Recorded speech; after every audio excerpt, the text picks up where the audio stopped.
તો ફ્રેન્ડ, પનીર ભુરજી બનાવવા માટે હું એક કડાઈમાં 2 પાવડા તેલ લઉં છું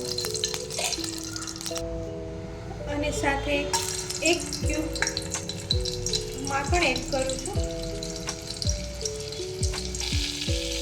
સાથે 1/4 ચમચી જીરું એડ કર્યું છે। તો ફ્રેન્ડ, તમે જોઈ શકો છો કે જીરું લાલ થઈ ગયું છે। તો હવે હું એમાં 1/4 ચમચી હિંગ એડ કરી છે।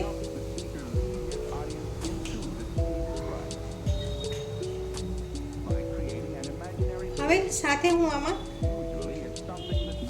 બેસન એડ કરું છું, એનો કલર ચેન્જ થશે એટલે હું આમાં ટમેટાની ગ્રેવી એડ કરીશ। ફ્રેન્ડ, આપણે આજે અલગ જ રીતે પનીર ભુરજી બનાવીએ છીએ।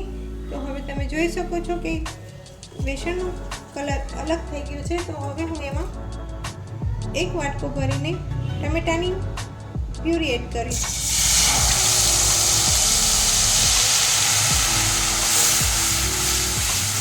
આમાં તમે લસણ અને ડુંગળીનો પણ વઘાર કરી શકો છો, પણ આજે હું લસણ ડુંગળી વિનાના બનાવું છું પનીર ભુરજી। તો હવે હું એમાં મસાલા એડ કરીશ।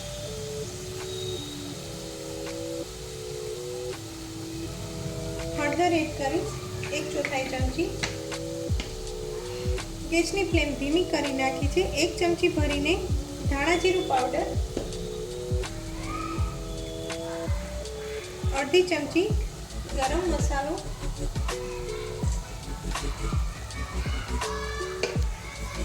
સૂકી મેથી એડ કરીશ, તેને હું ક્રોસ હાથેથી કરી લઈશ, જેને આપણે કસૂરી મેથી કહીએ છીએ।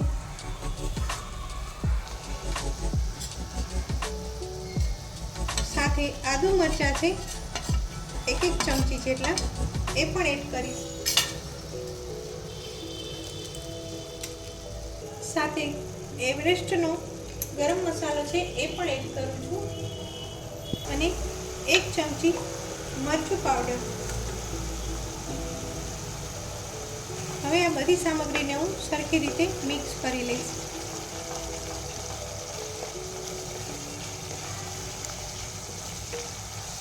હવે આની સાથે હું કેપ્સિકમ ઝીણું કાપેલું એડ કરીશ।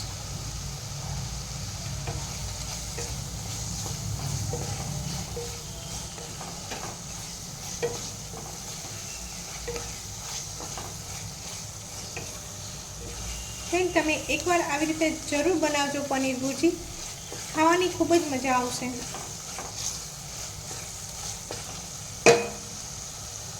હવે તમે જોઈ શકો છો કે તેલ પણ છૂટું પડી ગયું છે, પણ કેપ્સિકમ સહેજ કાચા છે, એને ચાળવા માટે હું થોડુંક પાણી એડ કરીશ।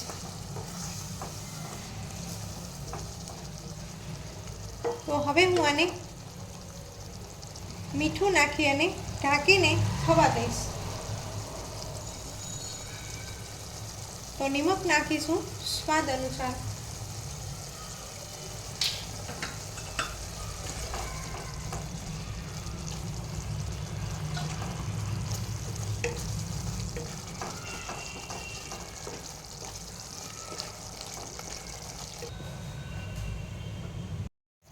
તો ફ્રેન્ડ, તમે જોઈ શકો છો કે એકદમ સરસ કેપ્સિકમ ચડી ગયા છે, તેલ છૂટું પડી ગયું છે। તો હવે પનીર મેં લીધું છે 200 ગ્રામ, એને મેં રફલી ચોપ કરી લીધું છે। તો આની સાથે એને મિક્સ કરી દઉં છું।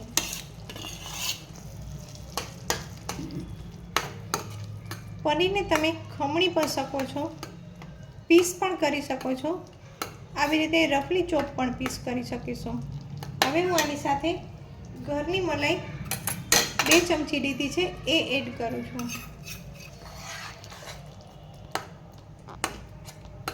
તો બધું હું એકદમ સરખી રીતે મિક્સ કરી લઉં છું। તો ફ્રેન્ડ, પનીર ભુરજી તૈયાર છે જમવા માટે।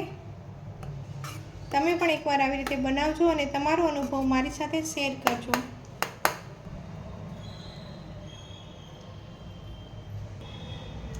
તો ફ્રેન્ડ, તૈયાર છે પનીર ભુરજી।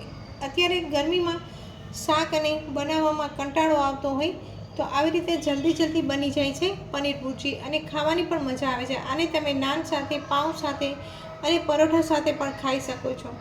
તમે પણ એકવાર જરૂર ટ્રાય કરજો.